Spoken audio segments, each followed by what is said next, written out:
నంద్యాలలో డిఎస్సి వ్యవహారం మరోసారి రాజకీయ వేడిని రాజేసింది. డిఎస్సి 2025 నియామకాల్లో మెరిట్ లిస్టు ఎందుకు విడుదల చేయలేదంటూ విద్యాశాఖ మంత్రి నారా లోకేష్ ను నంద్యాల మాజీ ఎమ్మెల్యే శిల్పా రవిచంద్ర కిషోర్ రెడ్డి సూటిగా ప్రశ్నించారు. డిఎస్సి నియామకాల్లో పారదర్శకత లేదని ఆరోపిస్తూ వైఎస్ఆర్సీపీ ఆధ్వర్యంలో నంద్యాలలో భారీ నిరసన ర్యాలీ నిర్వహించారు.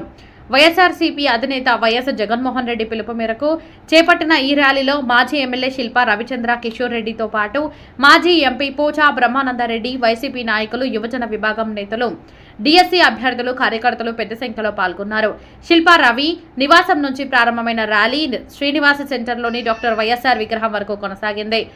అనంతరం వైఎస్ఆర్ విగ్రహానికి పూలమాలలు వేసి నివాళులర్పించారు. ఈ సందర్భంగా శిల్పా రవి తీవ్ర స్థాయిలో ప్రభుత్వాన్ని టార్గెట్ చేశారు. డిఎస్సి నియామకాల్లో పారదర్శకత ఉంటే మెరిట్ లిస్టు విడుదల చేయడానికి ప్రభుత్వం ఎందుకు వెనకడుగు వేస్తుందని ప్రశ్నించారు.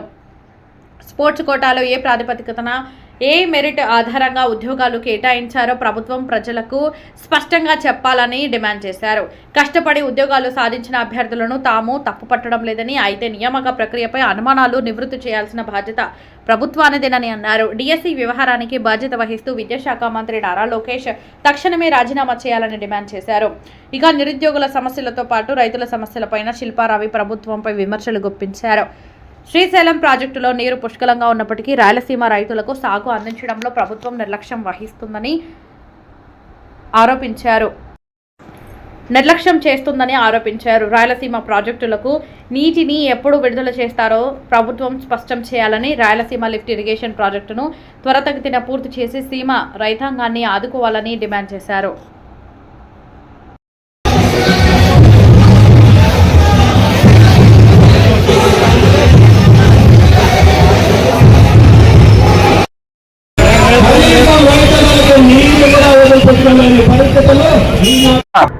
ఈ రాష్ట్రంలో జరిగినటువంటి అవినీతి పరిస్థితుల్లో, అవినీతి పరిపాలనలో యువతని ఏ రకంగా అయితే మోసం చేస్తున్నారో డిఎస్సి సాక్షిగా ప్రజలందరూ కూడా చూడటం జరిగింది.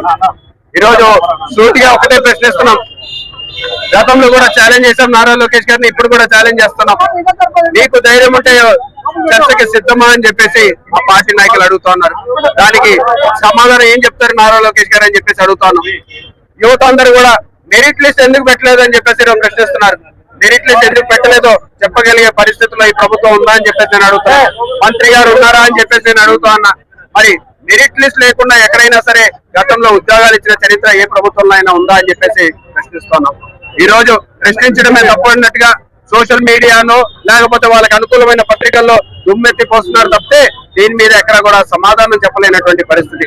మేము ఒకటే సూటిగా ప్రశ్నిస్తాం. యువకుల్ని స్పోర్ట్స్ కోటాలో తీసుకున్న యువకులని మీరు ఏ మెరిట్ మీద తీసుకున్నారు అని చెప్పేసి అడుగుతా ఉన్నాం. అన్యాయం అయిపోయిన వాళ్ళకి ఏ రకంగా న్యాయం చేస్తారని చెప్పేసి మేము అడుగుతా ఉన్నాం. ఈ రోజు మెరిట్ లిస్ట్ ఎందుకు పెట్టలేదని ఆ విద్యార్థులకి అడుగుతున్నటువంటి దానికి సమాధానం ఏం చెప్తారని చెప్పేసి అడుగుతున్నాం. మరి ఇంత దుర్మార్గంగా ఎక్కడా కూడా ఈనాటి వరకు మెరిట్ లిస్ట్ పెట్టకుండా ఉద్యోగాలు, గతంలో కూడా చిన్న చిన్న ఉద్యోగాలు కూడా ఖచ్చితంగా మెరిట్ లిస్ట్ పాటించింది. ఖచ్చితంగా సెలక్షన్ బోర్డు మెరిట్ లిస్ట్ ని పెట్టిన తర్వాతనే ఆ రోజు ఉద్యోగాలు ఇచ్చినటువంటి పరిస్థితి.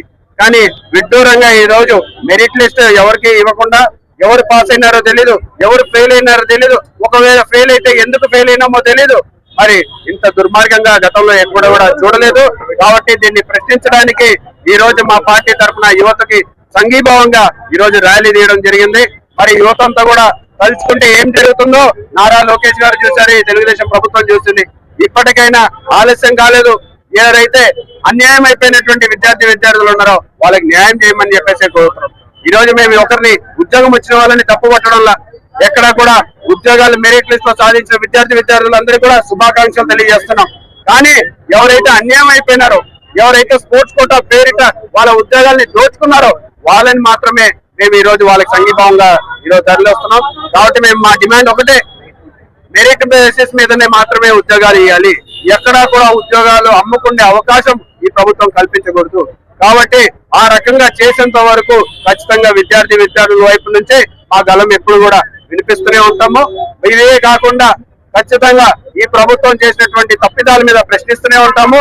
మీరు ఎన్ని అడ్డంకులు విధించినా సరే ఆ అడ్డంకులన్నీ దాటుకొని వచ్చాయినా సరే ప్రజలు ఏదైతే అనుకుంటున్నారో, ప్రజల మనసుల్లో ఏదైతే ఉందో దాన్ని ప్రశ్నించేంత వరకు, దాన్ని మిమ్మల్ని అడిగేంత వరకు మాత్రం ఆ పోరాటం ఆగదని చెప్పేసి కూడా తెలియజేసుకుంటాం.